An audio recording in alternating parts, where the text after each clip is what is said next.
రామ్మోహన్ గారు మీ వాయిస్ వినబడటం లేదు. నమస్తే, వినిపిస్తుంది. ఎస్ రామ్మోహన్ గారు, ఏంటండి పరిస్థితి? అరెస్టు అనివార్యంలాగా ఉంది, బాధపడమాకండి. మరి బెయిల్కి అప్లై చేసుకుంటున్నారా?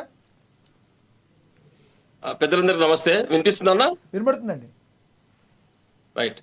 ఈరోజు కాంగ్రెస్ పార్టీ కేవలం రాజకీయ ఆరోపణలు తప్పితే పసలేని ఆరోపణలు ఇవన్నీ. కేటీఆర్ గారు కేసీఆర్ గారు బురద జల్లి ప్రయత్నం ఇది బంద్ చేసుకోవాలి. శివన ఎన్ని రోజులు చెప్తారు ఇట్లా జోలి? ఇలా అవినీతికి, అక్రమాలకు, దొంగ పనులకు ఎవరైతే నిదర్శనం భారతదేశంలో, ప్రపంచంలో అంటే కాంగ్రెస్ పార్టీ. ఇందిరాగాంధీ నుంచి లెక్కేసుకో, ఒక్కసారి గుర్తుపెట్టుకో. అధికార నివాసంలో సోనియా గాంధీ నాయకత్వం లోపల దేశ రహస్యాలు మొత్తం సోనియా గాంధీ అధికార నివాసంలో పెట్టుకో. ఏ హోదా లేకుండా సోనియా గాంధీ గారి ఇంట్లో ఉండి, భారత పౌరసత్వం లేకుండా ఇందిరాగాంధీ ప్రధానిగా ఉన్నప్పుడు కోడలుగా సోనియా గాంధీ గారు ఉండి దేశం సంబంధించిన కీలకమైన పత్రాలు ఇందిరాగాంధీ అధికార నివాసంలో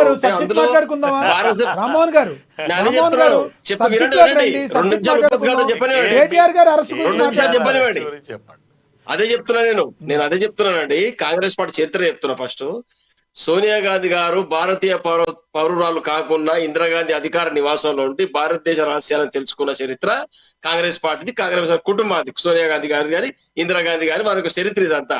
దానికి తీసిపోని విధంగా రేవంత్ రెడ్డి గారు ఇక్కడ తెలంగాణ లోపల ప్రభుత్వాన్ని నడిపిస్తున్నాడు, సోనియా గాంధీ గారి డైరెక్షన్ లోపల.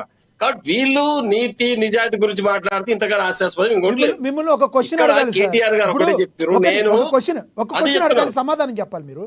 ఇప్పుడు మీరు ఏం చేశారు, మీరు తప్పు చేశారా లేదా అని కేటీఆర్ని విచారణకి రమ్మని చెప్పి అధికారులు ఆదేశిస్తే ప్రెస్ మీట్ పెట్టి నేను దొంగను కాదు, ఓటుకు నోటు కేసులో ఇరుక్కున్న రేవంత్ రెడ్డి లాంటి కాదు, నేను ఒక కడిగిన ముత్యాన్ని అని వేరే రకంగా మాట్లాడటాన్ని ఏ రకంగా చూడాలి? ఒకళ్ళ మీద ఒకళ్ళు బురద చల్లుకోవడానికా, లేదంటే ఫస్ట్ నేను కడిగిన ముత్యాన్ని ప్రూవ్ చేసుకోవాల్సిన బాధ్యత కేటీఆర్ మీద ఉంటుందా లేదా? అది చెప్పండి, ముందు స్పష్టంగా చెప్పండి. ఇక్కడ కేటీఆర్ గారు మంత్రి హోదా లోపల డబ్బులు చెల్లించండి అని నేను చెప్తేనే వాళ్ళు చెల్లించారు, అధికారులు తప్పు లేదని చెప్పిండు. నేను డబ్బులు ఇచ్చినా కేటీఆర్ గారు సంతకం పెట్టే రైట్ లేదు రాజ్యాంగబద్ధంగా. చెక్కు డ్రా కావాలంటే అక్కడ ఉన్న ఆర్థిక కార్యదర్శి లేదా మున్సిపల్ సంబంధించిన అధికారులు ఎవరైతే డ్రాన్ పవర్ ఉందో వాళ్ళు మాత్రమే చెయ్యాలి. అది చెప్పాడు. శివన్ ఏమంటున్నాడు, కేటీఆర్ ఏమన్నాడు? కేటీఆర్ నేనే ఇచ్చిన అంటున్నాడు. ఇప్పుడు కోర్టుకు వెళ్ళి అఫిడవిట్ ఇస్తున్నట్టే కోర్టుకు వెళ్ళి రాజ్యాంగబద్ధంగా ఏదైతే భారత పౌరునికి హక్కు ఉంటుందో ఆ హక్కు ప్రకారం వకీల్ని తీసుకుపోవచ్చు, అక్కడ కూర్చోవచ్చు, మాట్లాడవచ్చు. ఇది కేటీఆర్ గారు ఒక్క కేసులో జరగదు. సాధారణంగా ఎవరు కేసు చేసినా, ఎవరి మీద ఏ నేరం మోపబడ్డా వాళ్ళందరూ కూడా తీసుకుపోయే హక్కు ఉంది. అందులో మీరు ఉండొచ్చు, నేను కూడా ఉండొచ్చు. అందులో ఇలాంటి తప్పు లేదు. కేటీఆర్ గారు వకీల్ తీసుకోపోద్దా? రైట్ లేదా అన్న శివన? కేటీఆర్ గారు ఆ రైట్ ని అడగడం జరిగింది.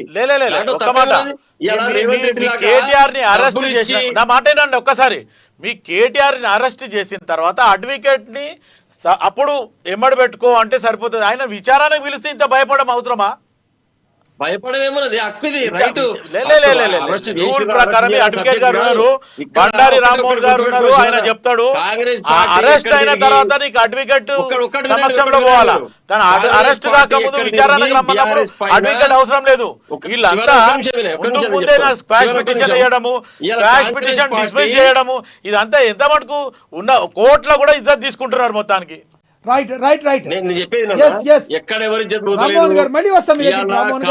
ఈ కార్ రేసింగ్ హైదరాబాద్ కు తీసుకొస్తే తెలంగాణ ఇమేజ్ పెరిగింది, హైదరాబాద్ కు ఇన్కమ్ పెరిగింది, తెలంగాణ రాష్ట్రానికి విదేశీ మార్గం ఏమొచ్చింది, ఇక్కడ టూరిజం పెరిగింది, ఇన్కమ్ పెరిగింది. గణాంక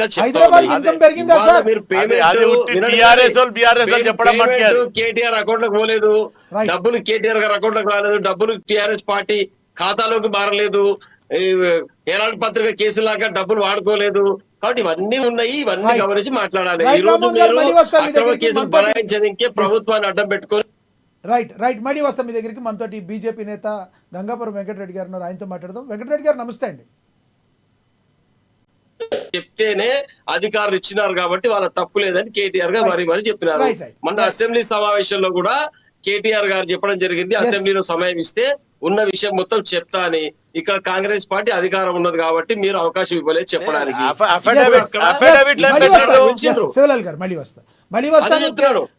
రామ్మోహన్ గారు మళ్ళీ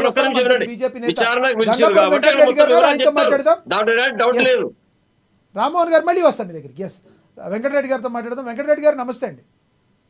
నమస్తే చెప్పండి. వెంకటరెడ్డి గారు, కేటీఆర్ అరెస్టు తప్పదా, అనివార్యమా?